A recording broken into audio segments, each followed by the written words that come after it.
নমস্কার বন্ধুরা, আশা করছি আপনারা প্রত্যেকেই সুস্থ আছেন, ভালো আছেন আর আমিও ভালো আছি। তো বেশ কিছুদিন ধরে আমি আমার গানের ভিডিওগুলো রেগুলার আপলোড করতে পারছি না।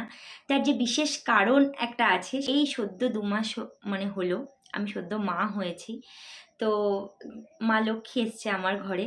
যবে থেকে জানতে পেরেছি আমি মা হব, সেদিন থেকে মনের মধ্যে অদ্ভুত একটা ফিলিংস, কিছুটা আনন্দ, কিছুটা ভয় সবসময় কাজ করছিল। তবে ভয়ের থেকে আনন্দটা বেশিই ছিল। এবং আমি প্রথম যেদিন জানতে পেরেছি মা হব, সেদিন থেকে আমার মনের মধ্যে ভয় কাজ করছিল যে কি হবে। মানে নর্মাল ডেলিভারি তো একদমই নয়, আমি জানি আমি সি সেকশনই করাবো। তো তাও মনের মধ্যে একটা অদ্ভুত ভয় কাজ করছিল সেদিন থেকেই। ওই দিনটা কবে আসবে, ওই দিনটা কবে আসবে। তো আমি না প্রচুর পরিমাণে ভিডিও দেখতাম, ইউটিউবে সার্চ করতাম সবার ওটি এক্সপিরিয়েন্স। তো মেনলি আমি আজকে আমার ওটি এক্সপিরিয়েন্সটাই তোমাদের সাথে শেয়ার করব। নিউলি মম যারা হতে চলেছো তারাও হয়তো আমার মতো এরকমই ভিডিও হয়তো দেখো ইউটিউবে। তো আমি যখন ইউটিউবে ভিডিওগুলো দেখতাম তখন ভাবতাম যে আমার অভিজ্ঞতা আমি নিশ্চয়ই তোমাদের সাথে শেয়ার করব। তো আজ সেই জন্যই এই ভিডিওটা নিয়ে হাজির হয়েছি। আশা করছি কারো না কারো নিশ্চয়ই কাজে লাগবে এবং অনেকের ভয়টা কিছুটা হলেও কাটবে।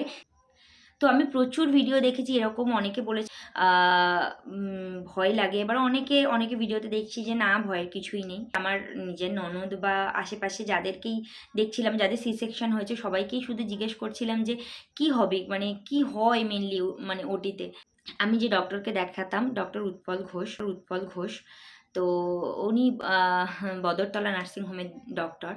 তো আমি ওনার থেকেই প্রথম থেকেই মানে ওনার কাছেই দেখাই যবে থেকে আমি কনসিভ করেছি। তো সেই ভয়টা ছিল না, কারণ আমি জানি উনি আমার ওটি করবেন। উনি আমাকে অনেকটা সাহস জুগিয়েছেন, তাও মনের মধ্যে একটা ভয় তো থেকেই যায়। তো আমি ডক্টরকে যখনই চেক আপে যেতাম তখনই জিজ্ঞেস করতাম যে স্যার আমার মানে লাগবে না তো? সি সেকশন করলে জানি লাগে না, তাও মনের মধ্যে ভয় লাগছে, স্যার আমার লাগবে না তো? আমি সবসময় জিজ্ঞেস করতাম। এমনকি লাস্ট যখন আমি ইউএসজি করিয়ে রিপোর্ট দেখিয়ে যাই, আমাকে যেদিন ডেট দিলেন, তো সেদিন থেকে তো কি বলবো, প্রত্যেকটা দিন যাচ্ছে যেন কয়েকটা বছরের সমান। দিন কাটতেই চাইছে না। তো অবশেষে সেই দিনটা এলো এবং আমাকে ফার্স্ট চেক আপ করাতে যেতে বলেছিলেন। চেক আপ করিয়ে তারপর অ্যাডমিট হতে বলেছিলেন। তো আমি চেক আপ করাতে গেলাম। তো ডক্টর বললেন, "যাও অ্যাডমিট হয়ে নাও, সব কিছুই ঠিক আছে।" তো কি বলবো, এতটা ভয় কাজ করছিল। সেদিনও আমি বলছি যে, "স্যার আমার খুব ভয় লাগছে।" তো স্যার বলছে, "তাহলে তো ওর যখন এতটাই ভয় লাগছে, তাহলে তুই এক কাজ কর, নর্মাল ডেলিভারিতেই চলে যা।" তো মানে যিনি কম্পাউন্ডার ছিলেন তিনি বলছেন, "এই না, না লাগবে না। উনি এমনিই তোমার সাথে মজা করছেন।" তো তাও অনেকটা ভয়ে গেলাম, অ্যাডমিট হলাম। তো আ আমার আমার যিনি ডক্টর ছিলেন তিনি ৬ জন ছিলেন সেদিন পেশেন্ট। তো আমার ৬ জনকে আমাদেরকে এক জায়গায় রেখেছিলেন। এমনি ভয় লাগছে। তো সবাইকে এক করে নিয়ে যাওয়ার পরে আমি ছিলাম সবার লাস্ট। মানে টেনশন, তখন বুঝতেই পারছেন আমার মানে কি হাত পা ঠান্ডা হয়ে যাচ্ছে ভয়ে। তো যখন আমি গেলাম, তো ডক্টর আমাকে সাহস জোগালেন। আমি এসছি যখন, আমাকে তো ওটি মানে আমার অপারেশন হবেই। আর অপারেশন ছোট হোক বড় হোক, ঠাকুরের কৃপায় ছোট থেকে কোনোদিনই আমার হসপিটালে আমাকে অ্যাডমিট হতে হয়নি। তো অপারেশন ছোট হোক বা বড় হোক, এই মনের মধ্যে এটাই ছিল যে ওটা কাটা লাগবে কতটা। তো এই ভয়টা সবসময় কাজ করছিল। তো ওটি বেডে আমি শুয়ে পড়লাম।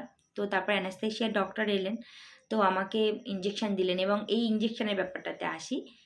অনেকে আমাকে বলতো যে মানে যে শির দ্বারাতে ইনজেকশনটা পুশ করে তো খুব লাগে।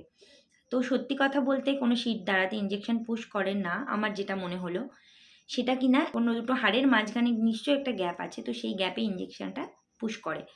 তো যিনি অ্যানেস্থেসিয়া দিতে এলেন তিনি আমাকে বললেন যে, "তুমি একদম হাঁটুটা দিয়ে নিচু হয়ে এরকম করে বসো, নিচু হয়ে। হাতটা এরকম করে রাখো।" তো আমি সেরকমই করলাম। তো আমার পিঠে দিলেন। যেই ইনজেকশনটা পুশ করলেন, সেই না আমার পায়েরটা যেমন কারেন্ট শক লাগে সেরকম একটা শক লাগলো। তো পাটা যেন এরকম নড়ে উঠল। এবং তারপরে পাটা একদম অবশ হয়ে গেল। আমাকে শুইয়ে দিলেন, তো আমি শুয়ে পড়লাম। এবং তারপর ডক্টর যেই এলেন, সেই মানে উনি এখানটা মার্ক করছিলেন যেখানটা কিনা আমার কাটা হবে। তো সেইটা যখন মার্ক করলেন তখন না আমি বুঝতে পারলাম যে আমার কিছু একটা হলো। একটা স্ক্র্যাচ পড়লো, একটা পেন দিয়ে দাগ দিলে যেমন হয় সেরকমই একটা, আমি ফিলিংসটা বুঝতেই পেরেছি। "স্যার, আমি কিন্তু বুঝতে পারছি, আমার কিন্তু পা নড়ছে এখনো।" বলছে, "তোর পা নড়ছে? কই দেখি তুই পা নাড়া তো দেখি।" এবং আমি পা তুলতে গেছি, দেখি না সত্যি আমি তো পা নাড়াতে পারছি না। তো তারপরেই হলো। এবার তারপর যখন মানে কাটলেন, তো লেয়ারগুলোকে যখন করছেন আমি বুঝতে পারছি কিছু একটা চলছে। আমার না মানে লাগছে না, তাও মনে হচ্ছে যেন আমার লাগছে। আমি বলছি, "স্যার আমার লাগছে।" তো উনি অন্য একটা ডক্টরকে বললেন, "ওকে কোনো একটা ইঞ্জেকশন পুশ করো।" তো ইঞ্জেকশন যেই পুশ করলেন, আমি আর কিছু জানি না। একটা অজ্ঞান মতো হয়ে গেলাম। এবং তারপর আমি যখন জ্ঞান ফিরলেন তখন জিজ্ঞেস করছি যে, "আমার কি হয়েছে?" আমি জানি না আমার কি হয়েছে। আমি শুনেছিলাম যে হওয়ার পর নাকি দেখায়। তো আমার জ্ঞানই ছিল না কোনো। তো বললে, "তোমার মেয়ে হয়েছে।" তো যখন কথাটা শুনলাম তখন আর এসব ভয়-টয় চলে গেছে। আর সেই ফিলিংসটা আমি একদম বোঝাতেই পারবো না। প্রত্যেকটা মেয়েরই হয়তো এটা হয়, এটা বলে বোঝানোর মতোই নয়। তখন এতটাই আনন্দ লাগে। তো স্ট্রেচারে করে যখন আমাকে আ নিয়ে গেলেন, নিয়ে যাবার পর বেডে দিলেন, তারপরেই শুরু হলো আমার আসল কষ্টটা।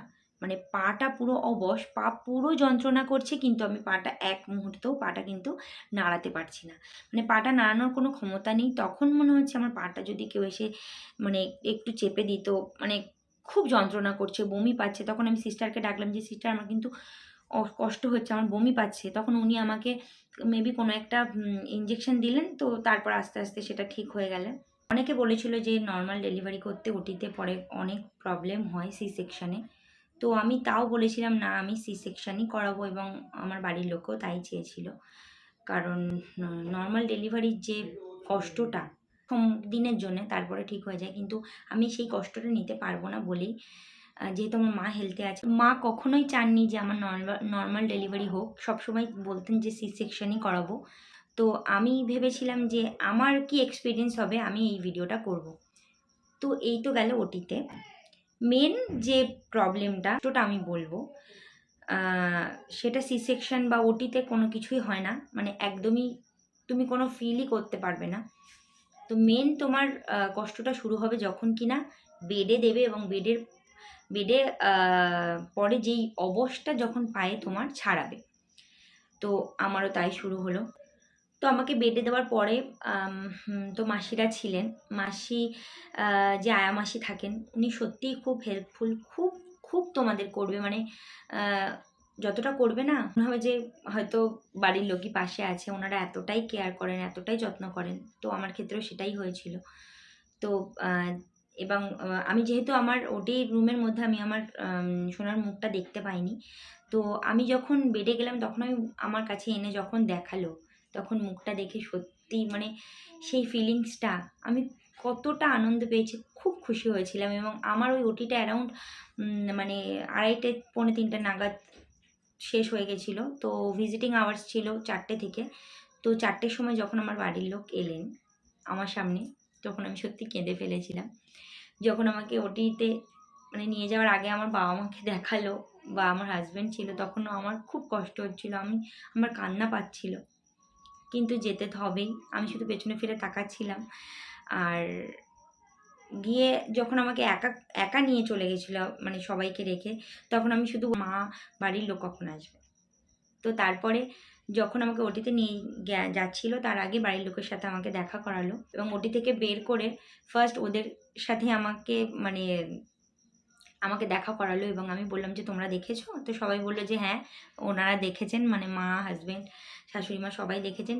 তো 2-3টে দিন যাওয়ার পরেই তুমি মোটামুটি নার্সিংহোম থেকেই তুমি মোটামুটি সুস্থ হয়ে যাবে। তো এই ছিল আমার ওটি এক্সপেরিয়েন্স। আমার তো ঘরে মা লক্ষ্মী এসছে। আমরা খুবই খুশি।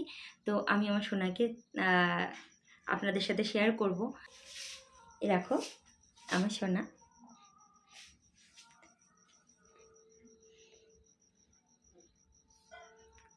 আর ওর নাম হচ্ছে আরণি।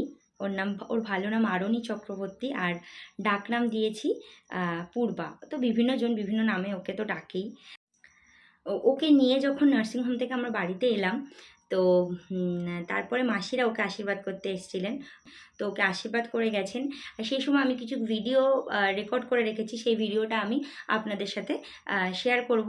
মা বলে আয় রে গোপাল, মা বলে আয়, মা বলে আয় রে নিমাই, মা বলে আয় আমার নীল সোনা, মা বলে আয় আমার বাছা সোনা, মা বলে আয়।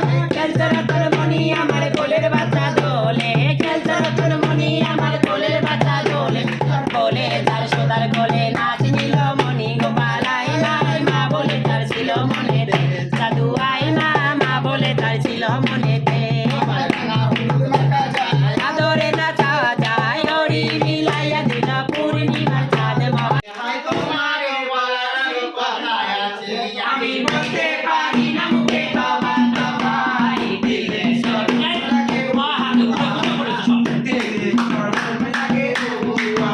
পরদেশিয়া শিকারি মন খেয়েছে, মেরেছে রে কলিজায় তীর মেরেছে, মেরেছে রে কলিজায় তীর মেরেছে।